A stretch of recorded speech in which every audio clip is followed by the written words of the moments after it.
I am remarrying this woman. My ex-husband, Tyson, announced it just 3 days after our divorce. He deliberately brought his new partner to wait at my parents' house to tell me. He probably wanted to see my frustrated face. His eyes sparkled with triumph as he bragged. As you can see, she's incredibly beautiful. She's kind, gentle, and comes from a prestigious family. Her dad's a CEO. She's the perfect wife. Despite not caring about my Tyson's new partner, I was curious about the woman who came all the way to his ex-wife's parents' house. When I glanced at her, she lifted her hat slightly, and our eyes met perfectly. Recognizing her face, I was momentarily stunned, but then burst into laughter. I'm Eileen Standish, a 40-year-old working in IT. My husband, Tyson, is also my age. Tyson and I have been inseparable since high school. We were in the same class in our senior year. Tyson was always the cheerful one, taking on some role in every school festival or sports day, and even served as the captain of the soccer team, making him popular among both boys and girls. In contrast, I was shy, not the type to volunteer for events, and preferred reading books. Despite our differences, we ended up attending the same college and even had the same major. He bombarded me with questions when he recognized me. "You're Standish, right? We're in the same college. Do we live close? What's your major? Have you made any friends?" Overwhelmed by him, I was initially silent. But Tyson kept talking to me, and gradually, I opened up. Tyson has always been a bit clueless. For instance, he once said, "I got scouted. I'm thinking of joining their agency." When I looked at the business card he was holding, I found it from a dubious agency, and I asked, "Are you sure about this? I can't find anything about this agency online." To which he replied, "It's fine, but they're asking for a $5,000 membership fee, and I'm kinda strapped for cash." He was nearly caught in a clear scam.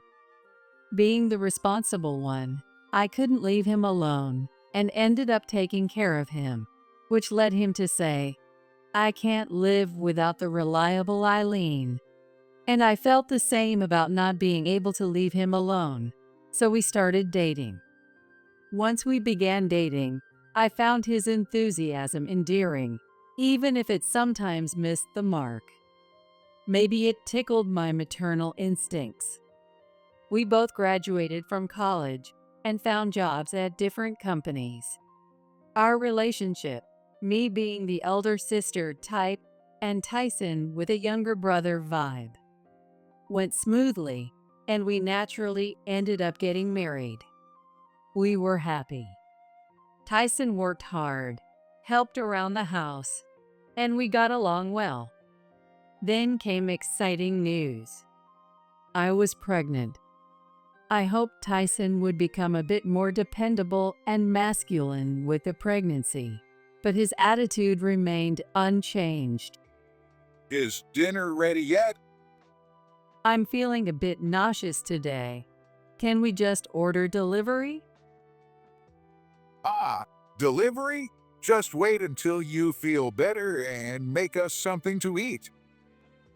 His lack of consideration for me, a pregnant woman, was apparent. And as my belly grew, his tactless comments like, "You've really put on weight, huh? You look like a sumo wrestler," were frequent. Despite my irritation, I focused on not stressing for our child's sake, taking breaks at my parents' house when needed. After overcoming the pregnancy, I gave birth to a girl, whom we named Tessa. The first year of parenting was filled with challenges and unknowns, but spending time with Tessa and Tyson was blissful. A year after Tessa was born, I returned to work. Initially, I worked full-time, but balancing work and parenting was harder than I expected, both physically and mentally. Eventually, after discussing it with Tyson and my colleagues, I switched to part-time. With my shift to part-time, Tyson's irresponsibility only worsened. Isn't the bath ready? You can at least prepare the bath yourself. What's the big deal? You're working reduced hours now, right? Got some free time on your hands? Or when I was preparing dinner and Tessa suddenly started crying, I'd say, "Hey Tyson, I can't step away from the stove right now. Can you check on Tessa? Maybe change her diaper too." And he'd reply, "What? No way, I can't change diapers. It's gonna make my nose go crazy." The days of solo parenting were tough, but I had gotten used to it. And before I knew it, 8 years had passed. Tessa was now 8 years old and didn't need as much attention, so I was looking forward to focusing more on my work. Just when I thought we were getting to a good place, Tyson suddenly said, "I'm quitting my job." What? Just when Tessa has been growing up and we're about to get our lives back on track, you're doing what now? I want to aim higher. I can't stand the thought of being an ordinary office worker forever, he said. Tyson sometimes behaves so bizarre that it shocks those around us, and I've taken to calling these instances his episodes. Was his sudden decision to quit his job just another one of his usual odd episodes? I watched and waited, thinking it would pass, but his desire to change jobs didn't fade. Finally, without consulting me, he announced, "I found a new job, so I quit my old one. I start in 2 days." I was ready to intervene if it sounded like another sketchy venture, but the company seemed legitimate upon investigation, so I was relieved. However, after joining a new company, his episodes have escalated even further. The CEO of this company is in his 30s, young and ambitious. "I'll take his place someday." Or, "I'm gonna be a CEO. You should respect me." Tessa and I were dumbfounded by his behavior. It would have been tolerable if it stopped there, but his comments and attitude towards me became increasingly worse. You know, you've really aged. The young ones at the office are also cute and fresh. "Excuse me? You're getting older too, you know? Everyone ages. It's natural." Yeah, but you could at least try to keep up appearances. Look at this woman, for example. She has 2 kids, and yet look at her beauty. He was showing me pictures of a popular Instagrammer. Comparing me to her was just ridiculous. Plus, I believe I've kept myself fairly well, considering I'm a 40-year-old who has given birth and taken care of everything at home. And here he is, chasing after younger, cuter girls. It was infuriating. As time went on, Tyson began working late more frequently, rarely coming home on time. "You've been coming home late a lot lately." Really? It's the usual time. No, it was definitely later. And for some reason, it was always after 10 p.m. on Tuesdays and Fridays. Why is it always late on Tuesdays and Fridays? He'd suddenly start talking fast. It's, the project. There are meetings for the project only on Tuesdays and Fridays. What? You don't believe me? He seemed quite flustered. Okay, got it, I replied, and he looked visibly relieved. Suspicious. It's always been this way since we were dating. Whenever he lied or felt guilty about something, he'd talk fast and get angry. His behavior was a dead giveaway. With that in mind, I took action. While he was in the shower, I checked his smartphone. I had a hunch about his password. He'd mentioned before that he uses 4649 for everything. It seems to have a special meaning for Tyson. Typically, Tyson.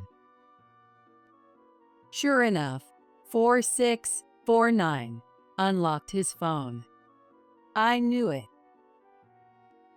Inside, I found a trove of evidence of his affair. Messages like, "Are you free this Friday?" Can't wait to see you. Is your wife okay with you meeting me so often? She's clueless. Totally fine. Such content was found. Additionally, the camera folder was filled with numerous affectionate photos of the two of them. The person appeared to be a colleague at the company. Trembling with anger, I transferred all the evidence to my phone. Armed with ample proof, I finally confronted Tyson and demanded a divorce. At first, he was quite shaken and kept denying it. But when I showed him the evidence, Tyson turned pale and couldn't find a way out. I'm sorry. Please, let's not get a divorce. You became cold and cheated because you wanted a divorce, didn't you? No, it's not like that. It was just a moment of weakness. I don't want to lose you or Tessa. Please. I was filled with anger and couldn't forgive Tyson for betraying me. But thinking of Tessa, who was then 8 years old, I couldn't bring myself to go through with the divorce. In the end, I demanded $7,000 as compensation from the other woman to be paid in full, and for all contact with her to cease as conditions for not divorcing. The woman paid without delay. Perhaps feeling awkward about having an affair while still working at the same company. Tyson apparently resigned voluntarily. Tyson seemed genuinely remorseful for about 6 months, but a year later, he was back to berating me as before. Despite being cheated on and constantly berated, I couldn't forgive him, and my feelings for him completely cooled. Yet, we didn't divorce because of Tessa. Tyson seemed to genuinely care for her. He always refused whenever I brought up divorce. But a week ago, Tyson brought it up himself. I want a divorce. What? I've made up my mind. Let's get a divorce. We've never had a great marriage, but you've always refused to divorce. Why now? I wasn't against the idea of divorce. I was genuinely curious. I thought divorce was the best option for both of us. But Tyson had always refused, and there were many opportunities to divorce before. So why now? It's your fault. Ever since I cheated, your attitude has changed. You never forgave me, no matter how many years passed. That's why I'm fed up. Tyson blamed me for the divorce. It's true I hadn't been able to forgive him since that day. But it wasn't just the affair that I couldn't forgive. I still can't forgive the cheating, but it's not just that. You continue to berate me afterward, right? That's what I was angry about. No, when I say harsh things to you, it's for your own good. You're a woman, you should take care of the housework properly and maintain your beauty. You were neglecting your efforts, so I was just pointing it out. That's why we're getting a divorce. It's not my fault. From this statement, I was sure Tyson never thought he was in the wrong. I hate that kind of "because you're a woman" reasoning. I told him multiple times that he was also to blame, but he wouldn't listen. Finally, he insisted, "It's not my fault." Got it? So, no alimony or property division. Remember that. So, that's how it is. Tyson wanted to have the upper hand in the divorce, insistent that I was to blame. Something was off about him suggesting such a thing. I immediately suspected another affair. Tyson was predictable. Just like before, he started talking fast and getting irritated. If I were still interested in him, I might have pushed to find out why he suddenly wanted a divorce. But I no longer had any interest in going that far. Okay, I understand. Let's divorce. As you said, no need for alimony or property division, but I won't give up custody of Tessa. All right, that's fine. I was utterly disappointed that he so easily agreed, despite always saying how important Tessa was. We proceeded with the divorce, and it was finalized smoothly. I took Tessa and moved back with my parents. Tessa didn't oppose the divorce and wanted to come with me, saying, "Dad's hardly ever home, and he's mean to you, Mom. It's okay if we're apart. I just want you to be happy."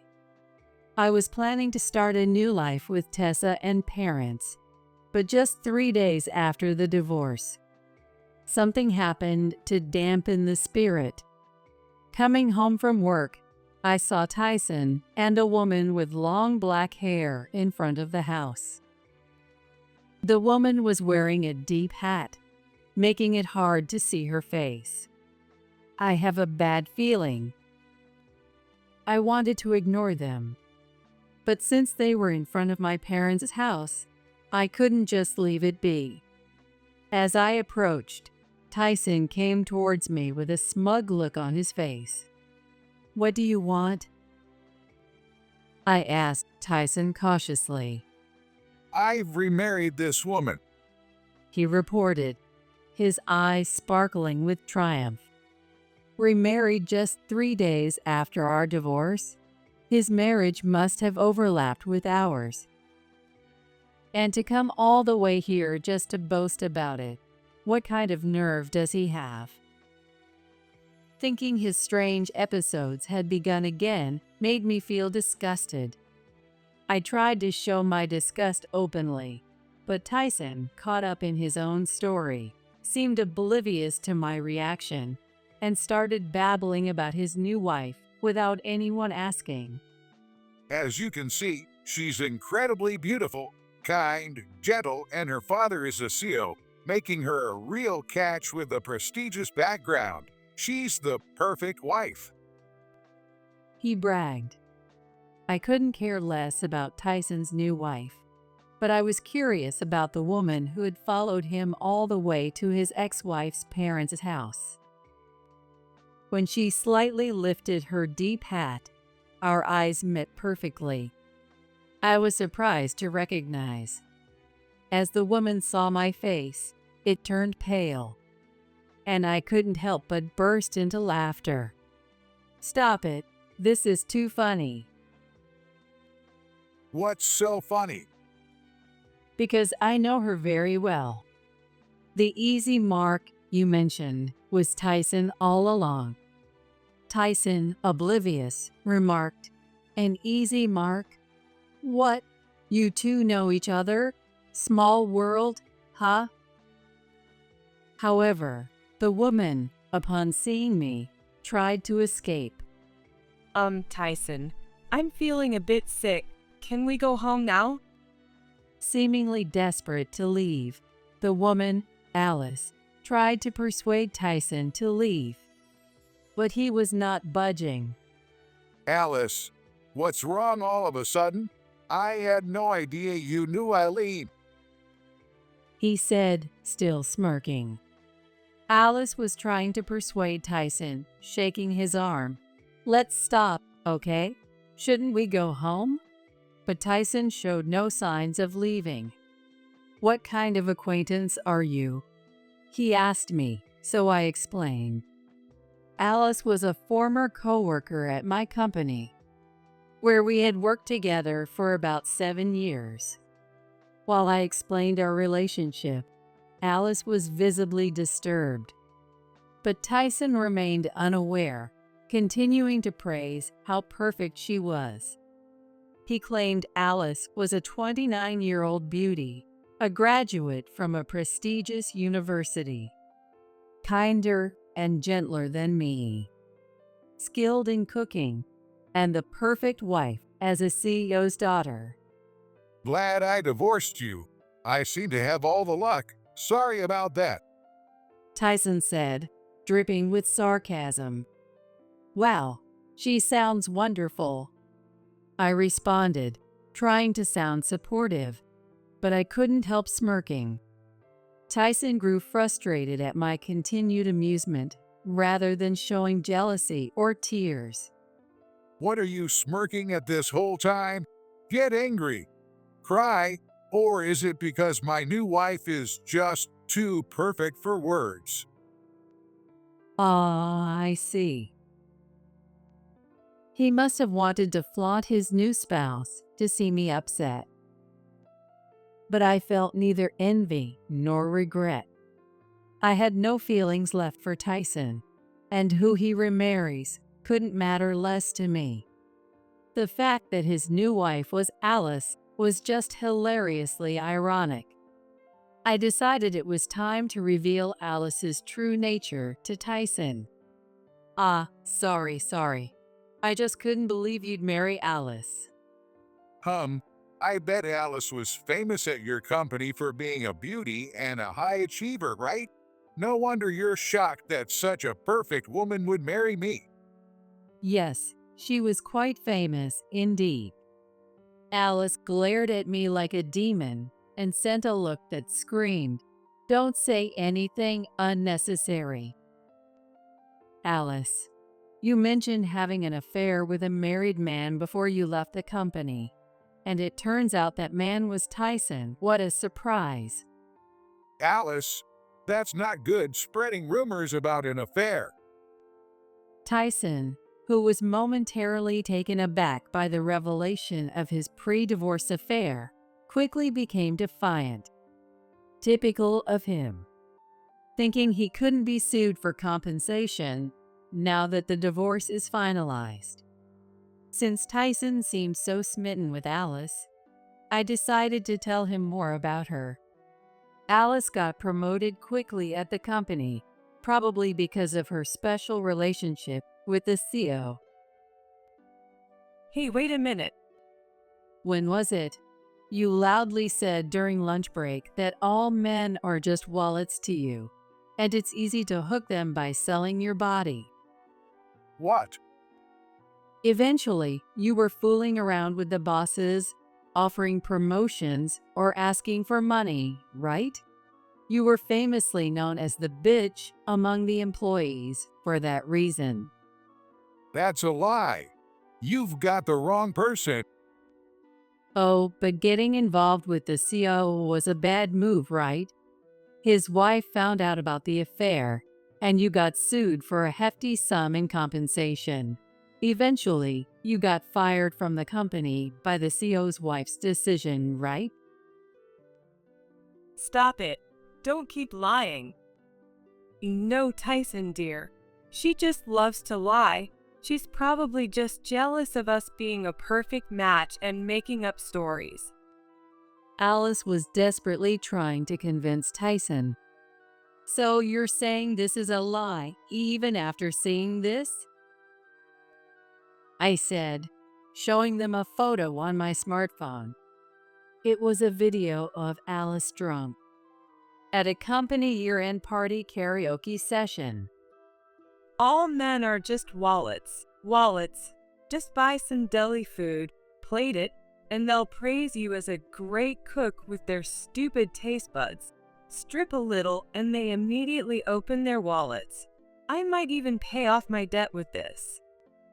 Alice is seen holding a microphone, clearly enjoying herself. Where's the gentle nature in that? Alice, all the meals you've been making, they were all deli food? And what's this about debt? What do you mean? Yes, Alice had significant debt, incurred from paying off compensation for her numerous affairs with married men. Panicked Tyson demanded explanations, but Alice fell silent. Oh, and Alice isn't 29, by the way. She's 2 years younger than me, so she's 38. Alice had also lied about her age. She does look younger, thanks to the money from men spent on Botox and cosmetic surgeries. But claiming to be 29 was a stretch. Tyson's lack of judgment in women is truly laughable. Oh, and she's not a CEO's daughter. Her dad works in a factory. So that's why you were so adamant about not meeting your family? It was all lies.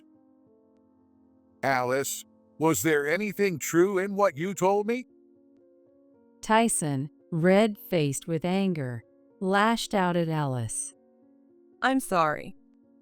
It's astounding how much she lied. Tyson's obliviousness to all these lies is bewildering. That's just like him. Judging solely by appearances without considering the substance. He's that kind of person. Realizing that the perfect Alice was built on lies shocked him. Moreover, Alice and Tyson met half a year ago, with Alice bragging about finding an easy mark despite being married. They met at a social dining bar, and Tyson, despite being married, frequented such places. Alice targeted Tyson after he boasted about working at a major company with a good salary. Hearing this, Alice targeted Tyson, thinking he was an easy mark. Despite seeing the ring on his left ring finger and knowing he was married, she probably thought Tyson's money could pay off her debts. Before we knew it, Tyson started saying he wanted to divorce his wife and remarry Alice, thinking he wouldn't have to pay alimony if they divorced soon, and that his income would be enough for both of them to live on. That's probably why he decided to marry her. Tyson must have also decided to leave Tessa, whom he supposedly cherished, thinking he could remarry young Alice and have more children together. Watching Alice apologize with contempt, Tyson exclaimed, "No matter how much I think about it, it's impossible. After being lied to so much, it's just impossible." Who is he to talk to? Alice wasn't the only one lying. "Tyson, you don't actually work at a major corporation, do you? Claiming you earn a good salary. That's rich coming from you. You earn less than I do." That's... Tyson couldn't hide his dismay. Knowing Tyson's lie, Alice was furious. What? I married you thinking you were rich. What a terrible draw. She confronted Tyson with a forceful voice and pushed him. Ouch! Tyson was stunned and shaken by the transformed Alice. Tyson loved Alice, thinking she was young, beautiful, good at cooking, and a CEO's daughter. Alice loved Tyson, thinking he was wealthy. All their lies were exposed, and their relationship seemed to have collapsed. Thinking I was married to such a terrible man made me loathe myself, but at the same time, I was glad I divorced him. The two liars were perfect for each other. I told them I would be filing for compensation and went inside, only for Tyson to foolishly claim, "We're already divorced, so you can't claim alimony." Huh. I don't even want to explain, but you can claim compensation within 3 years of acknowledging the infidelity during the marriage. You might want to look that up yourself. And if you hadn't come to tell me all this, I might never have realized you were unfaithful. Thanks for so kindly informing me." Hearing this, their faces turned bright red. "We'll discuss further matters through my lawyer." I finally managed to go inside. Later, they were taken to the station by the police after neighbors complained about their loud argument in front of the house. Thanks to my lawyer, I managed to receive compensation from them. The cash-strapped couple had to borrow money to pay me in a lump sum. Knowing I could finally cut ties with such despicable people filled me with joy. Later heard from a coworker that Tyson had filed for divorce from Alice, incurring more debt for the divorce mediation fees. Now, Tyson and Alice were both deep in debt, embroiled in a messy legal battle. As for me, I vowed to find happiness for the sake of Tessa.